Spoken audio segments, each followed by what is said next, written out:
Hi friends, 8051 மைக்ரோகண்ட்ரோலரில் சில important multiple choice questions பாருங்கள். ஃபர்ஸ்ட் கொஷின் வந்து பார்த்தீங்கன்னா, how many pins does the 8051 microcontroller have? So 8051 microcontroller IC வந்து எத்தனை பின் இருக்குது அப்படின்னு பார்த்தீங்கன்னா, டோட்டலாக அந்த ஐசியில் வந்து 40 பின் இருக்குது. ஸோ இப்போ ஆன்சர் என்னென்னு பார்த்தீங்கன்னா 40.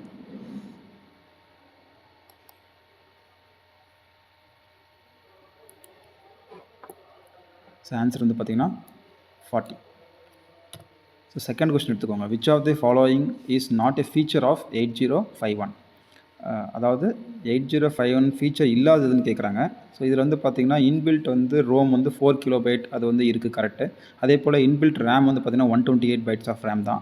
ஆனால் டேட்டா பேஸ் பார்த்தீங்கன்னா நமக்கு வந்து 8 பிட் டேட்டா பேஸ் தான் இருக்குது. ஆனால் இவங்க வந்து பார்த்தீங்கன்னா இங்கே 16 பிட் டேட்டா பேஸ் கொடுத்துருக்காங்க. ஸோ அப்போ ஆன்சர் வந்து பார்த்தீங்கன்னா 16 பிட் டேட்டா பேஸ் அப்படின்றது தான் வந்து not a feature of 8051 micro controller. So அப்போ ஆன்சர் வந்து பார்த்தீங்கன்னா 16 பிட் டேட்டா பேஸ்.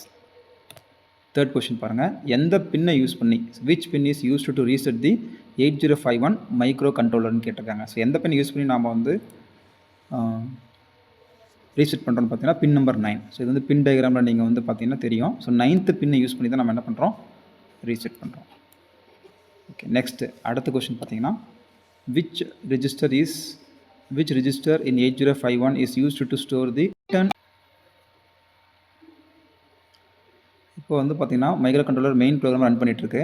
அப்போ திடீர்னு வந்து ஒரு கால் இன்ஸ்ட்ரக்ஷன் வந்துருச்சு. அப்போ அந்த கால் இன்ஸ்ட்ரக்ஷன் வந்தவுடனே என்ன பண்ணும் மைக்ரோ கண்ட்ரோலர் பார்த்தீங்கன்னா, அந்த மெயின் ப்ரோக்ராம் ரன் பண்ணுறதை ஸ்டாப் பண்ணிவிட்டு அந்த கால் இன்ஸ்ட்ரக்ஷன் எந்த இடத்துல வந்து அட்ரஸை சொல்லுதோ அந்த இடத்துக்கு போய்ட்டு, அதாவது சப்ரிட்டினை போய்ட்டு அது ரன் பண்ணிவிட்டு திரும்பவும் வரும். அப்போ திரும்பவும் வரும்போது அந்த ரிட்டர்ன் அட்ரஸ் எங்கே ஸ்டோர் ஆயிருக்குன்னு கேட்குறாங்க. ஸோ அது என்னென்னு பார்த்தீங்கன்னா ஸ்டாக் பாயிண்டர். ஸோ ஆன்சர் என்னென்னு பார்த்தீங்கன்னா ஸ்டாக் பாயிண்டர். ரிட்டர்ன் அட்ரஸ் அப்படின்னு கேட்டாங்கன்னா அந்த திரும்பவும் வந்து மெயின் ப்ரோக்ராமுக்கு வரத்துக்கு அந்த அட்ரஸ் எங்கே ஸ்டோர் பண்ணியிருக்கோம், ஸ்டாக் பாயிண்டரில் நம்ம ஸ்டோர் பண்ணியிருக்கோம். ஸோ அப்போ ஆன்சர் வந்து பார்த்தீங்கன்னா stock pointer. So next PSW register in 8051 is used to. So எதுக்கு நம்ம யூஸ் பண்ணுறோம் அப்படின்னு பார்த்தீங்கன்னா, PSWன்றது வந்து ப்ரோக்ராம் ஸ்டேட்டஸ் வேர்ட். ஸோ அது எதுக்கு யூஸ் பண்ணுறோன்னு பார்த்தீங்கன்னா, ஃப்ளாக்ஸ் இருக்குது அதில். இப்போது ஒரு அரித்மெட்டிக் லாஜிக்கல் ஆப்ரேஷன் முடிஞ்சதுக்கப்புறம் ஸோ இப்போ வந்து ஒரு கேரி வந்திருக்கா, ஆக்சிலரி கேரி வந்திருக்கா, ஸோ இந்த மாதிரி ஃப்ளாக்ஸ் ஸ்டோர் பண்ணுறதுக்கு தான் நம்ம வந்து PSW நம்ம யூஸ் பண்ணுறோம். அப்போது to store flags. Next question பாருங்கள், த அவுட்புட் ஆஃப் ALU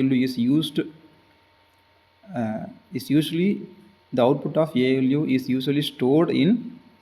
அதாவது ஒரு ALU இருக்குது, ALU வந்து அதனுடைய ஒர்க்கை முடிச்சதுக்கப்புறம், அதாவது அரித்மெட்டிக் லாஜிக்கல் யூனிட் தான் வந்து ALU.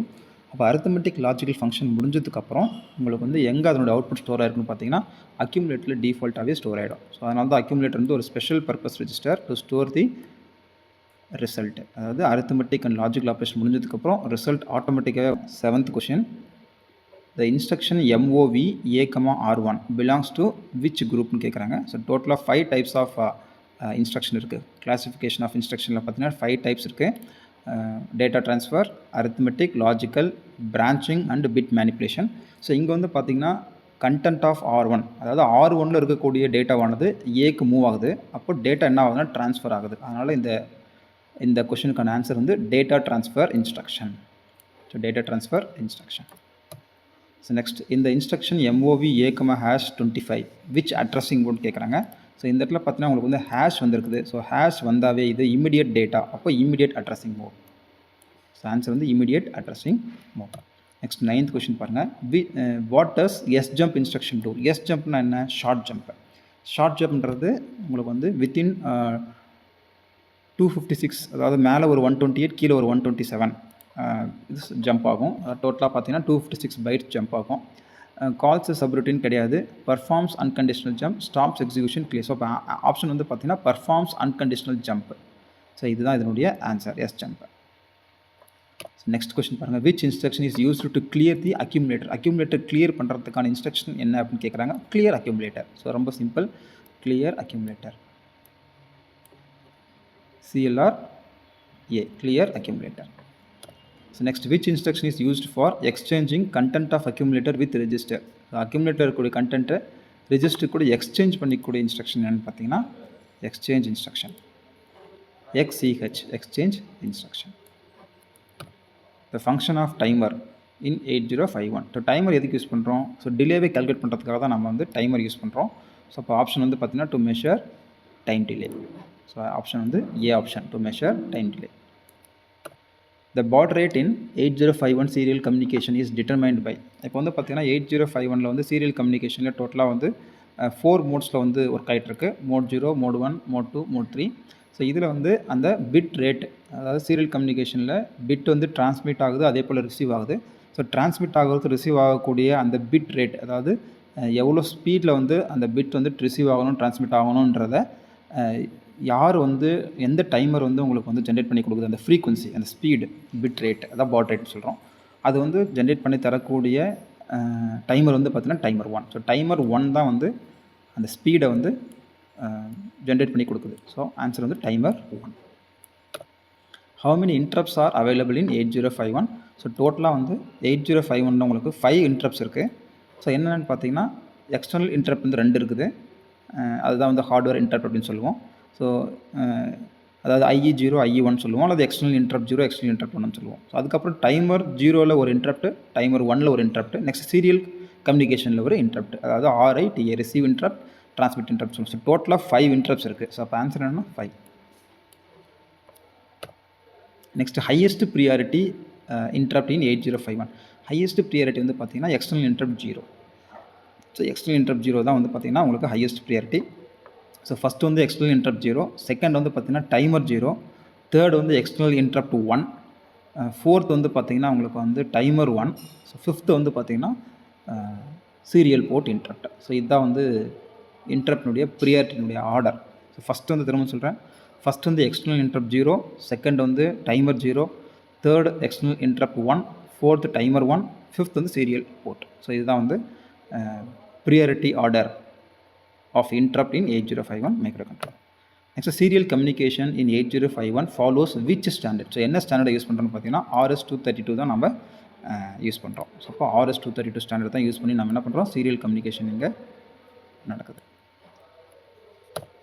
Next IC8255. ஸோ இது வந்து பார்த்தீங்கன்னா நம்ம நம்பர் ஆஃப் இன்புட் அவுட்புட் பின்ஸை வந்து இன்க்ரீஸ் பண்ணுறதுக்காக, அதே போல் பெரிஃபரல் டிவைஸை கனெக்ட் பண்ணுறதுக்காக நம்ம யூஸ் பண்ணுறோம். அப்போ IC8255 is used for peripheral interfacing. So answer வந்து peripheral interfacing. Next control register of 8255 is used. So control register எதுக்கு யூஸ் பண்ணுறோம்? டோட்டலாக 2 ரெஜிஸ்டர் இருக்குது.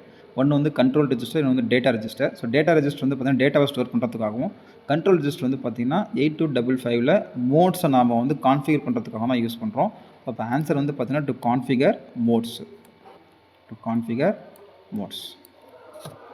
Next, which display device is commonly used with 8051 for numeric display? So நம்பர்ஸ்லாம் display பண்ணுறதுக்கு எந்த display டிவைஸை நம்ம use பண்ணுறோம் அப்படின்னு பார்த்தீங்கன்னா 7 செக்மெண்ட் டிஸ்பிளே தான் நம்ம 8051ல் யூஸ் பண்ணுறோம். ஸோ இப்போ ஆன்சர் என்னென்னு பார்த்தீங்கன்னா 7 செக்மெண்ட் டிஸ்பிளே.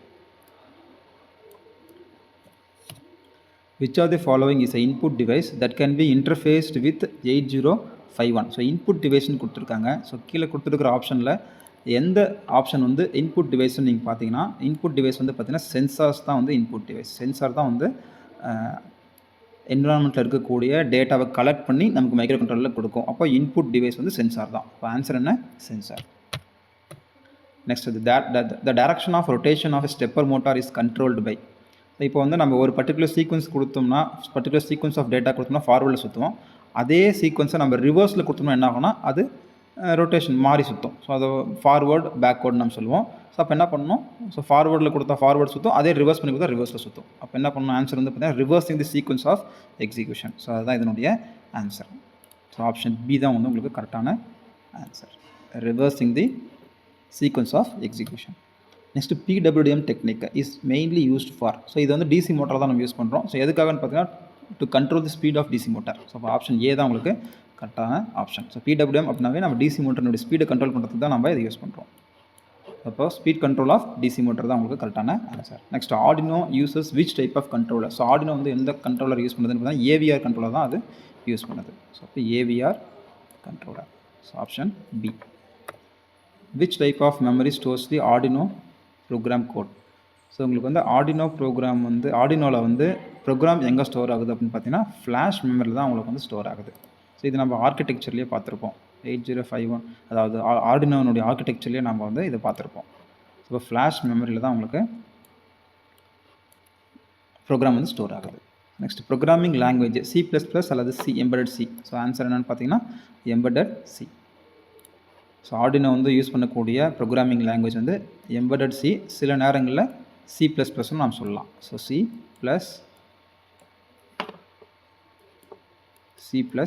ஸோ அதுவும் கரெக்டான ஆன்சர் தான். IoT stands for. ஸோ IoTன்றது வந்து பார்த்தீங்கன்னா internet of things. Internet of things தான் வந்து இதனுடைய கரெக்டான answer. Internet of things. Next IoT mainly integrates. So IoT வந்து பார்த்தீங்கன்னா உங்களுக்கு வந்து சென்சார்ஸை தான் வந்து கனெக்ட் பண்ணோம், இன்டர்நெட் கூட கனெக்ட் பண்ணோம். ஸோ இப்போ ஆன்சர் வந்து பி ஆப்ஷன் தான் கரெக்டான option. IoT mainly integrates sensors and actuators with internet. Next, IoT device typically communicate through. So IoT device வந்து எப்படி வந்து கம்யூனிகேட் ஆகுது? இப்போ உதாரணத்துக்கு ஒரு சென்சார்ஸ் இருக்குது அப்படின்னா எப்படி வந்து இந்த IoT ஆர்கிடெக்சரில் வந்து கம்யூனிகேட் ஆகுதுன்னு பார்த்தீங்கன்னா த்ரூ இன்டர்நெட் தான். ஸோ அப்போ ஆன்சர் என்னென்னு பார்த்தீங்கன்னா இன்டர்நெட் ப்ரோட்டோக்கால். ஸோ நாம் வந்து டேரக்ட் கேபிள் யூஸ் பண்ணுறது கிடையாது IoTயில். ஸோ எல்லாமே த்ரூ இன்டர்நெட் தான். ஸோ அப்போ ஆன்சர் என்னென்னு பார்த்தீங்கன்னா internet protocol. So internet use பண்ணி தான் நம்ம என்ன பண்ணுறோம், டிவைஸை கம்யூனிகேட் பண்ணுறோம் IoTயில். ஸோ இந்த ஒரு 28 கொஸ்டின்ஸ் தான் பார்த்தீங்கன்னா ஒரு இம்பார்ட்டண்ட்டான ஒரு கொஸ்டின்ஸ். ஸோ இது வந்து ஜஸ்ட் நம்ம வந்து கான்செப்ட் அண்டர்ஸ்டாண்ட் பண்ணிக்கிறதுக்கும் இந்த கொஸ்டினை வந்து ஜஸ்ட் ஒரு ரெஃப்ரெஷ் பண்ணுறதுக்காக நம்ம பார்த்தோம். ஸோ நெக்ஸ்ட் வீடியோவில் நம்ம இன்னொரு டாபிக் பற்றி பார்க்கலாம். Thank you friends.